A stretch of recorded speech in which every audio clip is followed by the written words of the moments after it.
देखिए, इसके पहले जो लेक्चर हुआ था उसमें हमने आपको पश्चिमी घाट के विषय में बताया था।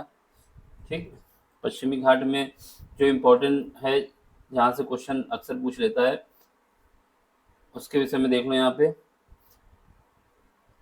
क्या पूछता है पश्चिमी घाट में?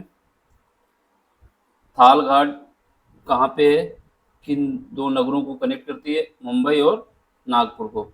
इसको कसारा घाट भी कहा जाता है। ये इंपॉर्टेंट है, इस वजह से मैं बता रहा हूँ। इसको याद रखना कि पश्चिमी घाट दर्रे से जब भी क्वेश्चन आएगा तो थाल घाट, भोर घाट और पाल घाट, या तो इनका सीक्वेंस पूछ लेगा नॉर्थ से साउथ की ओर, या फिर पूछ लेगा कि पाल घाट कहाँ पे है, केरल में बताओगे, नीलगिरी पहाड़ी के पास।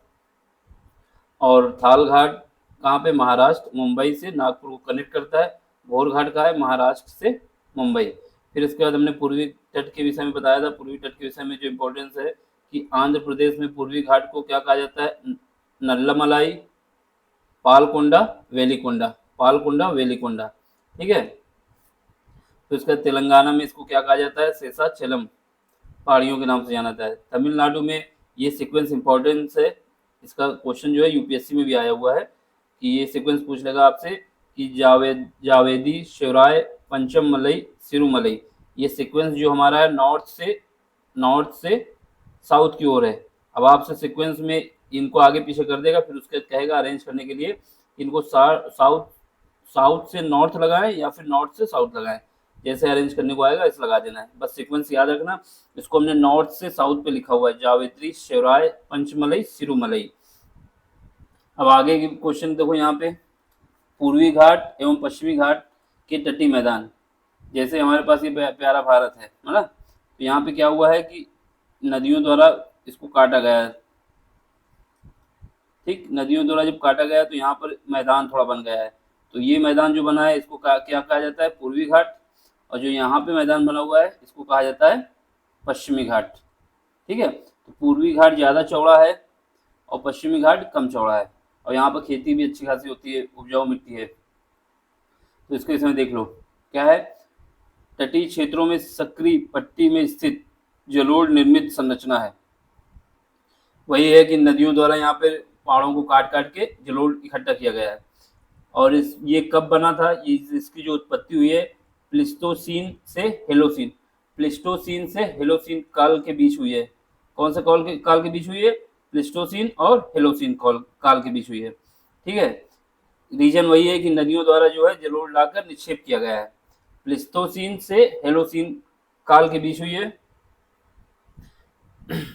आगे देखो, समुद्री तरंगों द्वारा अपर्दन की प्रक्रिया एवं निक्षेपण, मतलब जब समुद्र से लहरें आती है ना, तो समुद्र से जो मिट्टी होती है या फिर जो मलबा होता है वो ला के तट पे छोड़ देती है। जैसे यहाँ पे समुद्र है, यहाँ से जब साइक्लोन आएगा तो यहाँ पे लाके इसके किनारे छोड़ देगी, तो इससे भी इसकी उत्पत्ति हुई है। सेम रीजन यहाँ पर भी होगा। ठीक, तो इनके दो कारण है कैसे बना है। एक तो क्या हुआ है कि नदियों द्वारा क्या किया गया है कि जलोढ़ निर्मित किया गया है। उसके बाद उत्पत्ति की विषय में पूछता है कि आपसे पूर्वी एवं पश्चिमी तट कब बने, तो बता देना प्लेस्टोसीन से हेलोसीन काल के बीच बने। रीजन यही है, नदियों द्वारा जलोढ़ लाया गया या फिर समुद्री तरंगों द्वारा जो अपर्दन की प्रक्रिया हुई है, इससे निक्षेपण का विकास हुआ है। आगे देखो, अब बात आती है पश्चिमी तटीय मैदान। पश्चिमी तटीय मैदान कौन सा भाग है, हमने आपको बताया पश्चिमी तटीय मैदान ये वाला भाग जो है, इसकी बात हो रही है। ठीक, पश्चिमी तटीय मैदान में क्या है देख लो, गुजरात से स्टार्ट होके कन्याकुमारी तक। गुजरात कहाँ पे हमारा, ये गुजरात यहाँ से जब स्टार्ट होता है और ये कन्याकुमारी तक जाता है। यहाँ तक कन्याकुमारी यहाँ पे है नीचे, तो कन्याकुमारी तक जाता है। ठीक, उत्तर से उत्तर से लेकर गोवा, मतलब जब ऊपर से उतरते हैं तो गोवा तक के तट को कहा जाता है कोंकण। क्या कहा जाता है, जैसे यहाँ से स्टार्टिंग करेंगे तो यहाँ से गुजरात से जैसे यहाँ स्टार्ट हुआ, यहाँ से गोवा तक का जो तट है, यहाँ तक का, इस तट को कहा जाता है कोंकण तट। कौन सा तट, कोंकण।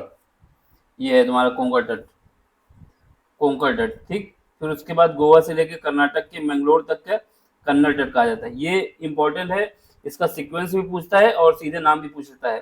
कन्नड़ तट कौन सा तट है, यहाँ से स्टार्ट होगा और कर्नाटक के, ये कर्नाटक का मंगलुरु जो आएगा यहाँ तक के तट को कहा जाएगा कन्नड़ तट।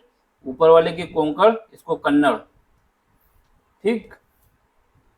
फिर उसके बाद मंगलोर से लेके कन्याकुमारी तक के तट को कहा जाता है मालाबार तट। ये मालाबार तट कौन सा है, यहाँ से स्टार्ट होगा मंगलोर से, ये कन्याकुमारी तक के बीच के तट को कहा जाएगा मालाबार। ये सीक्वेंस में भी पूछेगा, नॉर्थ से साउथ पूछता है तो आप बताएंगे सबसे नॉर्थ में कौन सा है, कोंकण तट, उसके बाद कौन सा है, कन्नड़ तट, और ये मालाबार तट। एक तो ये याद होना चाहिए, दूसरा ये याद होना चाहिए, ये पश्चिमी तटी मैदान है, पश्चिमी तटी मैदान है। अगर आपसे क्वेश्चन पूछता है कि पश्चिमी तटी मैदान बताएं तो कन्नड़, कोंकण और मालाबार तट। कोंकण तट सबसे नॉर्थ में है, कन्नड़ है, फिर उसके बाद मालाबार है। कोंकण तट कहाँ से स्टार्ट होता है, कोंकण तट गुजरात से स्टार्ट होता है, गोवा तक होता है। फिर उसके बाद जो कन्नड़ तट है वो गोवा से स्टार्ट होकर मंगलोर तक आता है, यानी कर्नाटक के मंगलोर तक। फिर उसके बाद जो मालाबार तट है मंगलोर से कन्याकुमारी तक आता है, ठीक है। इसके बाद देखो मालाबार तट का अधिकांश हिस्सा कहाँ पे है, जो मालाबार तट है उसका सबसे ज्यादा भाग कहाँ पे है, केरल में है, केरल के अंतर्गत आता है, ये इंपॉर्टेंट है, ठीक है। मालाबार तट को केरल तट भी कहा जाता है। जब सबसे ज्यादा भाग जो है केरल में आ रहा है तो इसके भाग को क्या कहा जाता है, केरल तट कहा जाता है। ये केरल है ना यहाँ पे, तो ज्यादातर इसका भाग यहीं पे आया है, तो इसलिए इसको कहा जाता है कौन सा, केरल तट या फिर मालाबार तट, ठीक है। अब इसके विषय में सुनो, इसकी जो औसत चौड़ाई है कितनी है, 30 से 40 किलोमीटर। चौड़ाई क्या होती है, चौड़ाई जो इसकी मोटाई है, जैसे यहाँ से स्टार्ट होगा तो ये इसकी जो थिकनेस है 30 से 40 किलोमीटर है, ये चेंज होती रहती है, 30 से 40 किलोमीटर की रेंज में है, ठीक है। पश्चिमी तटी मैदान की चौड़ाई को कम होने का प्रमुख कारण क्या है, मतलब जो पूर्वी तटी मैदान है उसकी चौड़ाई ज्यादा है, उसके कंपेयर पश्चिमी तटी मैदान की चौड़ाई कम है। रीजन यही है कि देखो, पहली बात तो जो पश्चिमी तटी मैदान है वहाँ पे छोटी छोटी नदियां हैं, ज्यादा लेंथ की नहीं है, तो जो निक्षेपण होता है वो ज्यादा नहीं हो पाता, ठीक है। वहीं पूर्वी तटी मैदान में लंबी लंबी नदियां हैं, बहुत दूर से बहा के निक्षेपण लाती हैं और डिपॉजिट करती चली जाती हैं। तो इसकी एक रीजन ये है, यही लिखा है, पश्चिमी तटी मैदान की चौड़ाई के कम होने का प्रमुख कारण है छोटी नदियों का गिरना। नर्मदा और ताप्ती नदी के मुहाने के पास गुजरात के कठियावाड़ मैदान में ये इसकी लंबाई हो जाती है 80 से 100 किलोमीटर हो जाती है। वैसे हमने बताया कि इसकी चौड़ाई कितनी थी, 30 से 40 किलोमीटर, लेकिन वही गुजरात में काठियावाड़ मैदान में 80 से 100 किलोमीटर हो जाती है चौड़ा। क्यों हो जाता है, क्योंकि जो तापी नदी है और जो नर्मदा नदी है, तापी और नर्मदा नदी जो है इसको, इनकी लंबाई भी ज़्यादा है और लेंथ भी ज़्यादा है, ये दूर से आती हैं, इनकी डायरेक्शन ऐसे ही है मूव करने की, इस वजह से क्या होता है, इसकी चौड़ाई बढ़ जाती है, ठीक है। अब इसके बाद देखो, इसका कारण नर्मदा और तापी नदी द्वारा अपेक्षाकृत अधिक मलबा, वही रीजन है, जब लंबाई अधिक होती है तो मलबा अधिक लेके आएगा, उसका निक्षेप होता है, तथा काठियावाड़ के तटीय मैदान क्षेत्र में पर्वत तट के से दूर स्थित होना। मेन रीजन यही है कि नर्मदा और तापी नदी की लेंथ ज्यादा है, वो काफी दूर से जो है मलबा लेके आती हैं और निक्षेपित करती चली जाती हैं, ठीक। अगर नदी की लंबाई ज्यादा होगी तो ज्यादा मलबा लेके आएगी, जब मलबा ज्यादा लेके आएगी तो मैदान में बिछाती चली जाएगी, और लंबाई कम होगी तो मलबा कम लेके आएगी। अब जैसे हमारे पास ये भारत है, प्यारा भारत, तो इसमें क्या है कि यहाँ पे जो नदियाँ आती हैं लंबाई की होती है, महानदी हो गई, गोदावरी हो गई, यमुना नदी हो गई, तो ये सब नदियाँ जो है यहाँ पे दूर से आती हैं, यहाँ पे निक्षेपण करती चली जाती हैं। वहीं जो पश्चिमी तट है वहाँ पे नदियों की लंबाई कम होती है, तो ज़्यादा डिस्टेंस नहीं चलते, तो जितना पास में होता है उतना ही वो चला जाता है। केस ये हुआ है कि नर्मदा और तापी नदी दूर से आती है और ये निक्षेपण करती चली जाती है, इस वजह से यहाँ पर जो है मैदान बढ़ता चला जाता है, ठीक। तो अब आगे देखो,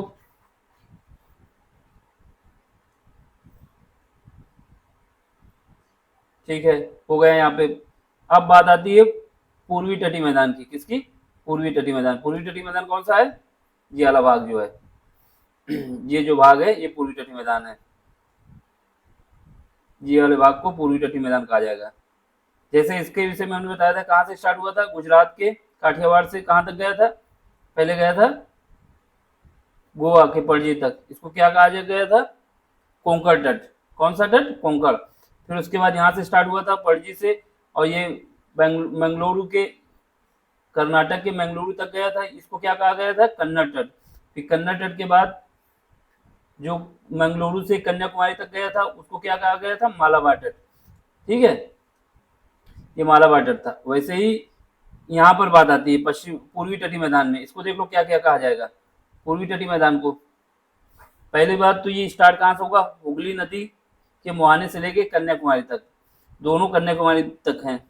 ठीक है, इसकी औसत चौड़ाई कितनी है, 80 से 100 किलोमीटर है, जबकि उसकी कितनी थी, 30 से 40 किलोमीटर पश्चिमी तटीय मैदान की, और इसकी कितनी 80 से 100 किलोमीटर। पश्चिमी तटीय मैदान का काठियावाड़ एरिया जो था उसकी चौड़ाई 80 से 100 किलोमीटर थी, लेकिन बाकी की जो था उसमें 30 से 40 किलोमीटर थी।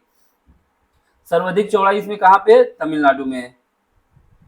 ठीक, पूर्वी तटीय मैदान की बात हो रही है। पूर्वी तटीय मैदान की अधिक चौड़ाई का कारण क्या है, वही कारण है प्रायद्वीपीय पठार की बड़ी नदियों का प्रवाहित होना।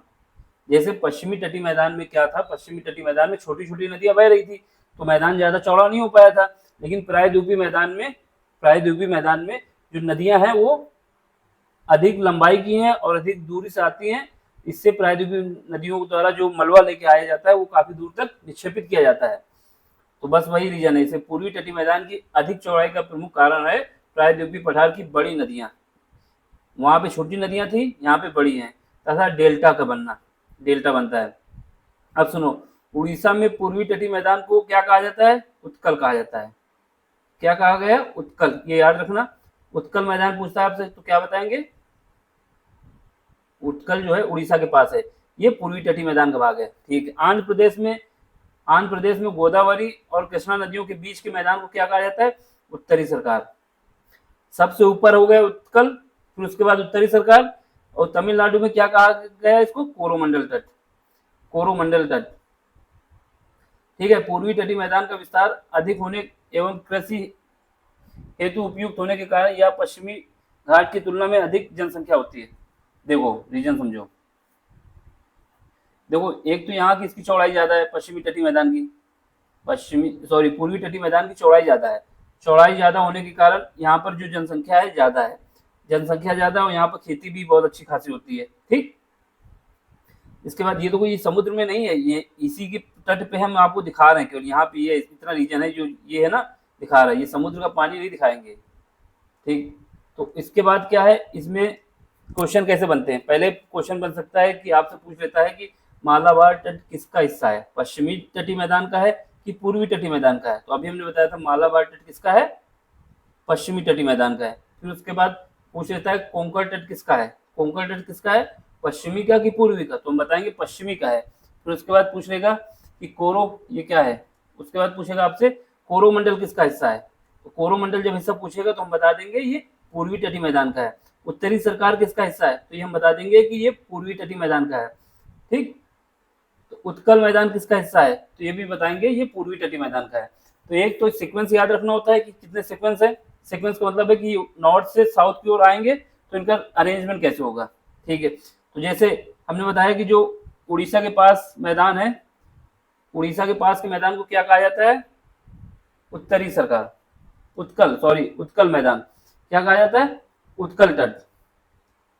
और उसके बाद जो स्टार्ट होता है गोदावरी नदी से स्टार्ट होगा, और कावेरी कौन सी नदी, गोदावरी से स्टार्ट होके कृष्णा नदी तक, तो कृष्णा नदी तक आएगा तो उसको क्या कहा जाएगा, उत्तरी सरकार। इसके बाद जो मैदान आएगा उसको कोरोमंडल तट कहा जाता है। तो सबसे नॉर्थ में क्या है, यहाँ पर उत्तरी सरकार है, उत्कल मैदान है, फिर उसके बाद उत्तरी सरकार है, फिर उसके बाद कोरोमंडल है। तो यहाँ से स्टार्ट होगा यहाँ तक, इसको मान लेंगे उत्कल का मैदान। फिर उसके बाद यहाँ से जो स्टार्ट होगा कृष्णा नदी गोदावरी से कृष्णा नदी के बीच का जो मैदान होगा उसको क्या कहेंगे, ये उत्कल में आएगा पूरा, उसको उत्तरी सरकार कहेंगे। ठीक है, और इसके बाद जो आएगा रिमेनिंग वो क्या कहलाएगा, कोरोमंडल तट, कोरोमंडल। तो हमें क्या याद रखना है, एक तो इनका सीक्वेंस याद रखना है कि नॉर्थ से साउथ यानी उत्तर से दक्षिण की ओर आएंगे तो इनका अरेंजमेंट क्या है। फिर उसके बाद ये पूर्वी तटीय मैदान का भाग है कि पश्चिमी तटीय मैदान का भाग है। पूर्वी तटी का है कि पश्चिमी तटी मैदान का भाग है। ठीक, ये हमको याद रखना है।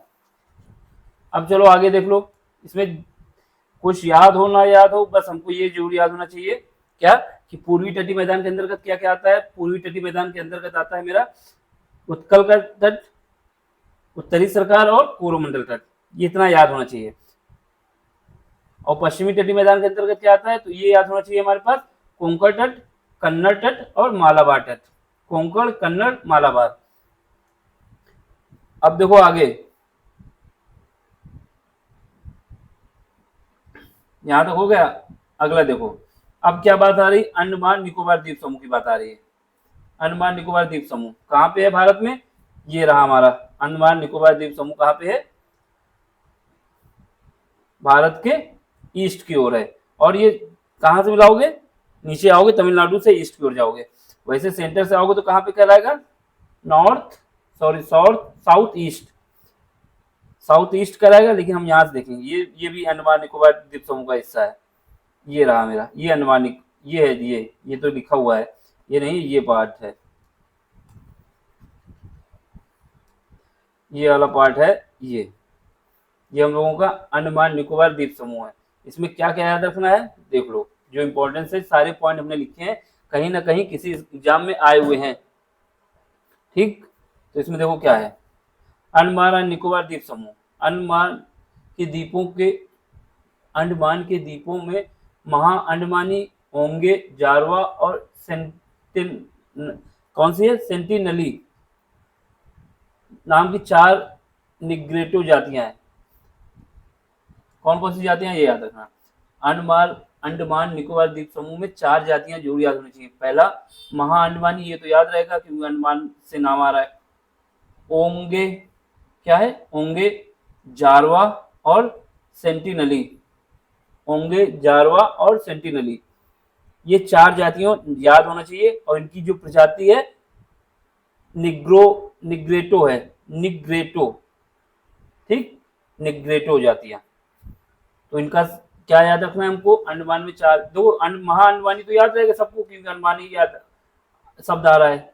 याद क्या रखना है, ओंगे, जारवा, जारवा भी याद रहता है, और सेंटिनली, ये जातियां कहाँ पे हैं, अंडमान निकोबार द्वीप समूह में है।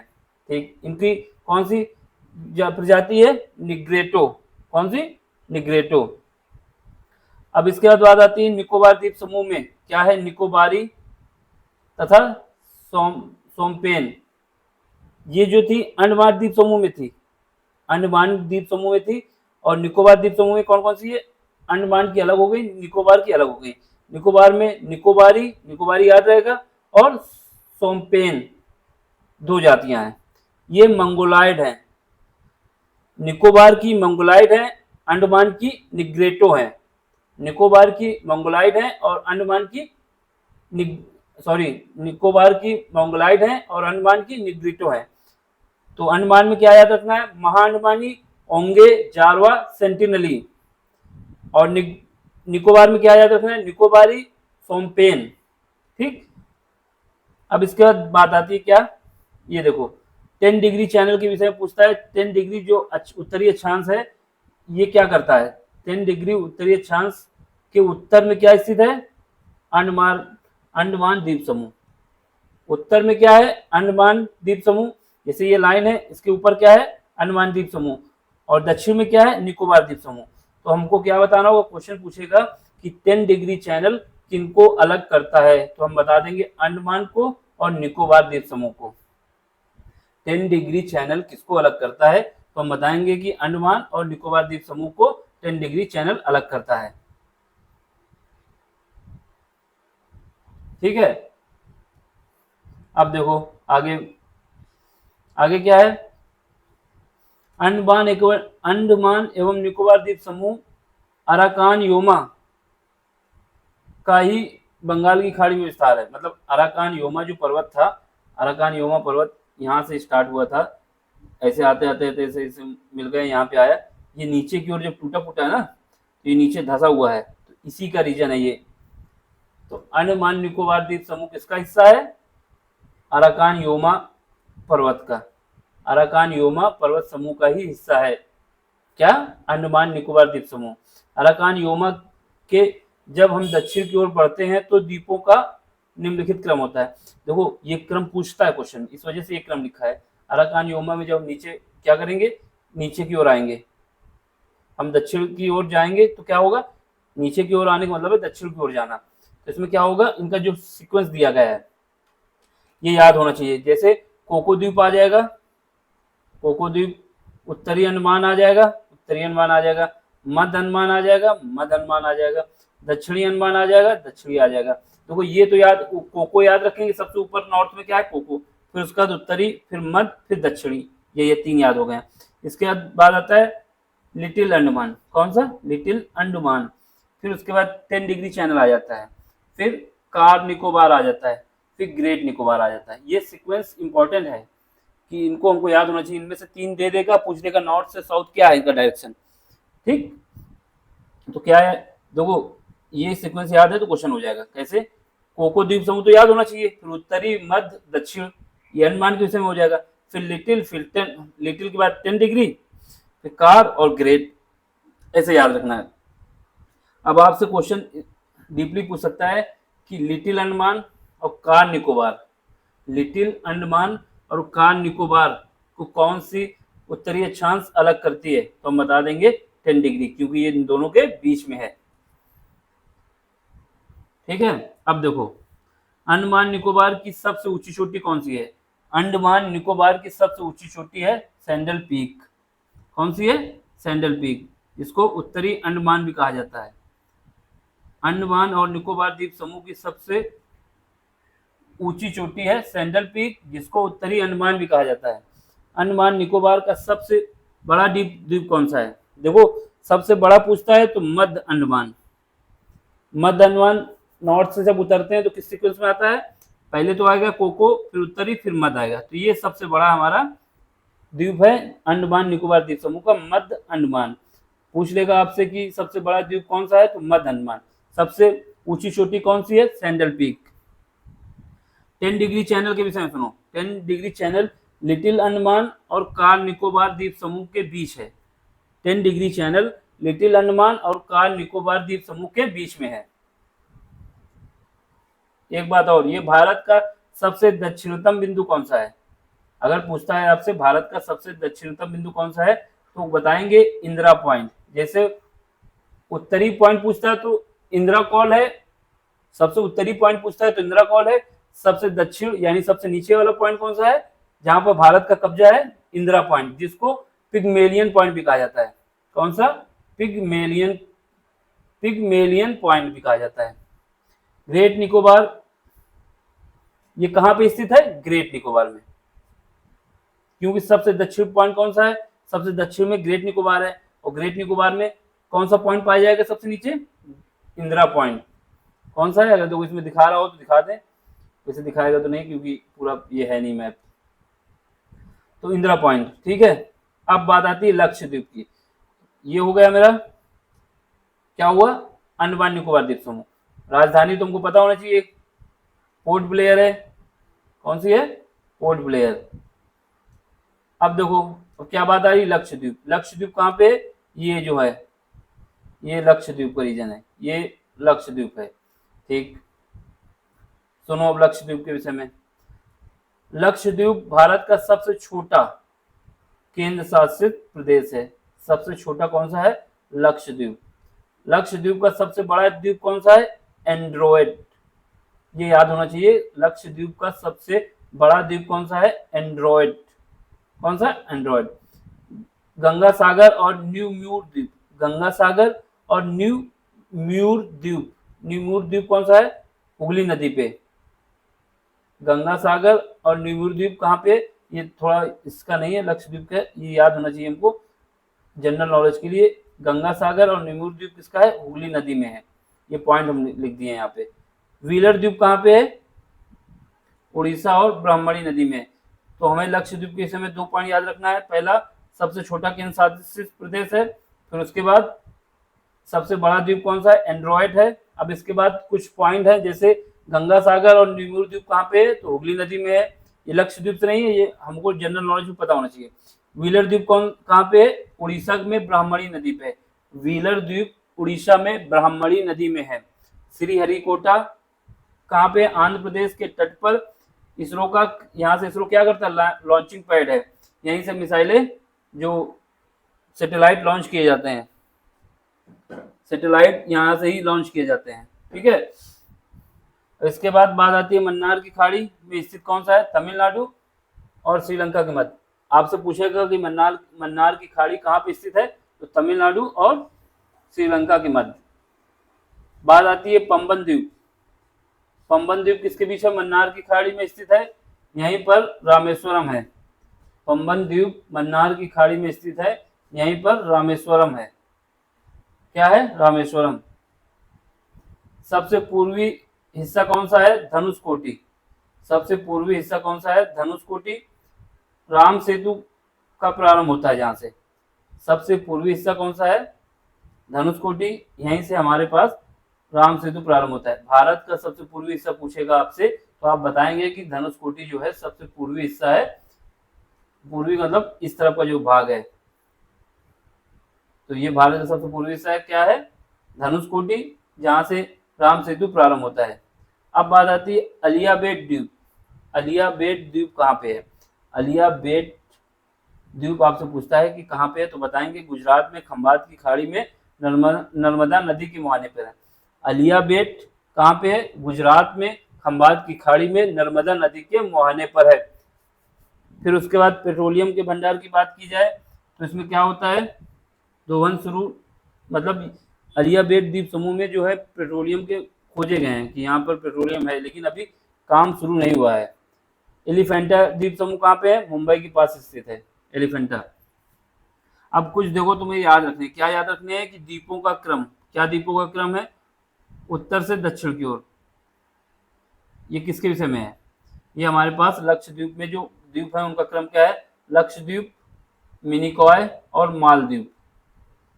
द्वीपों का जो क्रम है ये क्वेश्चन आएगा आपसे उत्तर से दक्षिण में। तो सबसे उत्तर में कौन सा है? लक्षद्वीप, फिर मिनिकॉय, फिर मालदीव। मालदीव अभी बहुत उछक रहा था ना। लक्षद्वीप, मिनिकॉय, मालदीव। ठीक, इनका नॉर्थ से साउथ सीक्वेंस है। अब बात आती है भारत की खाड़ियां। ठीक, भारत की खाड़ियां क्या है? सुनो, पहले तो भारत जो है हमारा क्या है? तीन तरफ से वाटर बाउंड्री से घिरा हुआ है।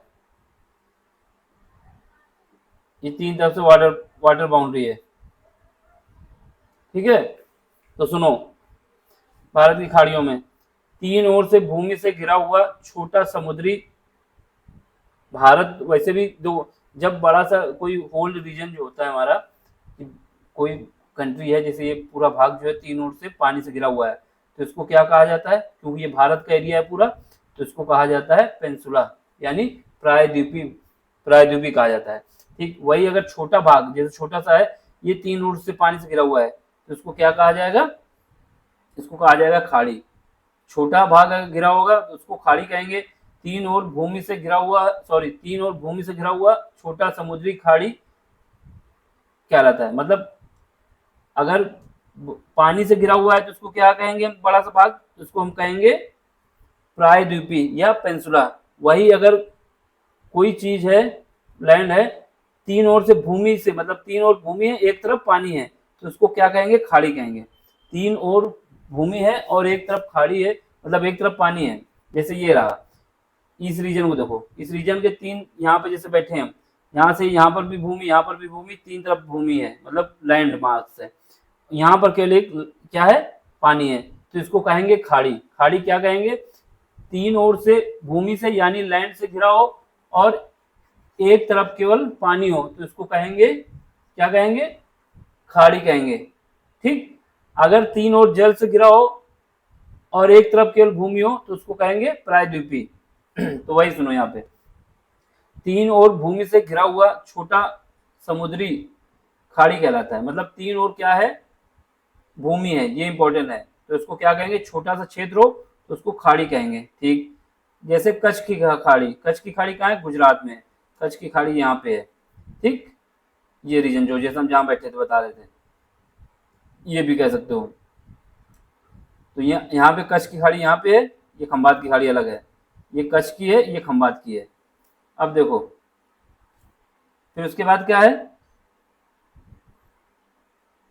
ठीक, कच्छ की खाड़ी कहाँ पे, गुजरात में। खंबात की खाड़ी कहाँ है, गुजरात के दक्षिण में स्थित है, मतलब कच्छ की खाड़ी के दक्षिण में खंबात की खाड़ी है। खंबात की खाड़ी में दो नदियां गिरती हैं, कौन सी, नर्मदा और तापी। देखो ये रीजन जो है, ये रीजन हमारा खंबात की खाड़ी है, यहाँ पर नर्मदा और तापी नदी गिरती है। ये रीजन जो है ये कच्छ की खाड़ी है, ठीक। तो नॉर्थ में कौन सी है, कच्छ, साउथ में कौन सी है, खंबात की खाड़ी। तो खंबात की खाड़ी में कौन सी नदियां गिरती हैं, नर्मदा और तापी, ठीक। अब बात आती है चैनल की। चैनल में देखो, दो द्वीपों के बीच में सकरा का क्षेत्र जो होता है, यानी दो द्वीपों के बीच का जो क्षेत्र होता है छोटा सा, उसको क्या कहते हैं, चैनल कहते हैं, ठीक।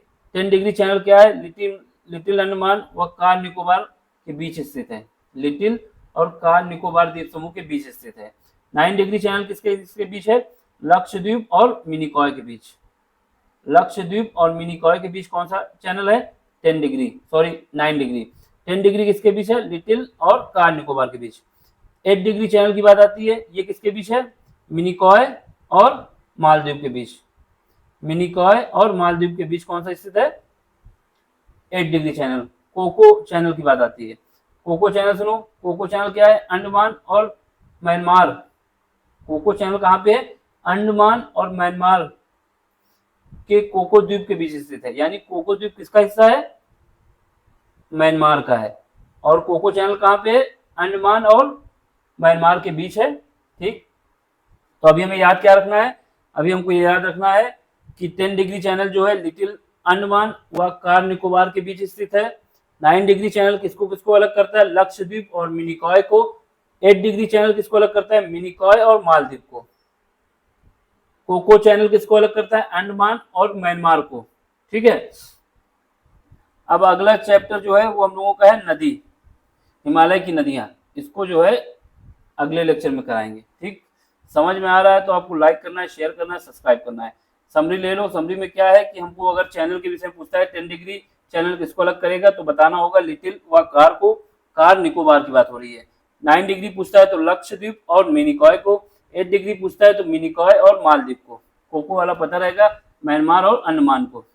फिर उसके बाद बात आती है खाड़ी। खाड़ी के उसमें बताया कि ये 3 और भूमि से घिरी होती है, एक तरफ पानी होता है, ठीक। तो जैसे कच्छ की खाड़ी, गुजरात की खाड़ी। बात आती है द्वीपों का क्रम याद रखना है, ये क्वेश्चन आ सकता है कि नॉर्थ से साउथ में बताना है, तो सबसे नॉर्थ में हमारा लक्षद्वीप है, फिर मिनिकॉय है, फिर मालदीव है। इसके बाद क्या आता है कि अलियाबेट कहाँ पे है, तो ये बता देंगे गुजरात में है। किस नदी के किनारे है, नर्मदा नदी के मुहाने पर स्थित है। यहाँ पर पेट्रोलियम के भाग कुछ खोजे गए हैं अभी, लेकिन काम नहीं शुरू हुआ है। एलिफेंटा द्वीप पूछा जाता है तो ये मुंबई के पास है। फिर उसके बाद कुछ याद रखना है, जैसे हमें ये याद रखना है कि लक्षद्वीप का सबसे बड़ा जो द्वीप है वो एंड्रॉयड है, सबसे छोटा केंद्र शासित प्रदेश भी है लक्षद्वीप। फिर उसके बाद गंगा सागर या न्यूमूर, गंगा सागर और न्यूमूर द्वीप कहाँ पे है, न्यूमूर द्वीप जो है गंगा सागर और न्यूमूर द्वीप जो है हुगली नदी पे है। बात आती है व्हीलर द्वीप की, तो व्हीलर द्वीप कहाँ पे, उड़ीसा में ब्राह्मणी नदी पे। व्हीलर द्वीप उड़ीसा में ब्राह्मणी नदी पे, ठीक है। फिर बात आती है श्रीहरिकोटा। श्रीहरिकोटा कहाँ पे है, आंध्र प्रदेश में। यहाँ पर ही इसरो ने अपना लॉन्चिंग पॉइंट स्थापित किया है। फिर उसके बाद सबसे दक्षिणतम पॉइंट पूछा जाता है तो बता देंगे इंदिरा पॉइंट है, जिसको पिग्मेलियन पॉइंट भी कहा जाता है। कहाँ पे स्थित है, ग्रेट निकोबार में स्थित है। फिर उसके बाद आपसे पूछता है कि अंडमान की सबसे बड़ी ऊंची चोटी कौन सी है, तो बता देंगे सैंडल पीक है। इसके बाद इनका क्रम हमने बताया था कि अगर आपसे पूछ लेता है कि इनका क्रम बताओ, पहले तो ये जो अंडमान निकोबार द्वीप समूह है आराकान योमा का ही भाग है। इसके बाद हमने क्रम बताया कि कोको द्वीप, उत्तरी अंडमान, मध्य अंडमान, दक्षिणी अंडमान, लिटिल अंडमान और 10 डिग्री चैनल, कार निकोबार द्वीप समूह, ग्रेट निकोबार। ये सीक्वेंस है नॉर्थ से साउथ। फिर उसके बाद हमने बताया कि आपसे पूछता है कि सबसे बड़ा जो द्वीप है अंडमान निकोबार द्वीप समूह में, तो बताएंगे मध्य अंडमान है, ठीक। इसके अलावा जो है हमको कुछ जनजातियां याद रखनी, जैसे अंडमान में कौन सी जनजातियां हैं, ओंगे, जारवा, सेंटिनली, ये जो जातियां हैं इनकी निग्रेटो प्रजाति की हैं। फिर उसके बाद निकोबार में कौन कौन सी याद रखनी है, निकोबारी याद रहेगा, सोमपेन जो कि मंगोलाइड है, ठीक। इसके अलावा जो हमने बताया था आपको याद रखना है, पूर्वी तटीय मैदान में कौन कौन से तट हैं, तो उत्तरी तट, उत्तरी सरकार और कोंकण तट, ये पूर्वी तटीय मैदान के हैं।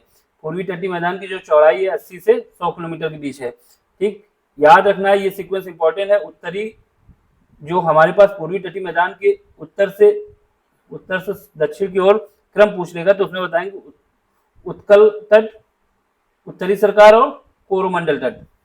फिर उसके बाद पूर्वी तटीय मैदान के विषय में बताया था कि इनका सीक्वेंस जो है ये पश्चिमी तटीय मैदान में बताया था कोंकण, कन्नड़, मालाबार, कोंकण, कन्नड़, मालाबार। इसके आगे का जो है वो हम लोग अगले लेक्चर में करेंगे। अब नदी तंत्र के विषय में पढ़ने जा रहे हैं। ठीक, समझ में आ रहा तो लाइक करें, शेयर करें, सब्सक्राइब करें। Thank you for watching.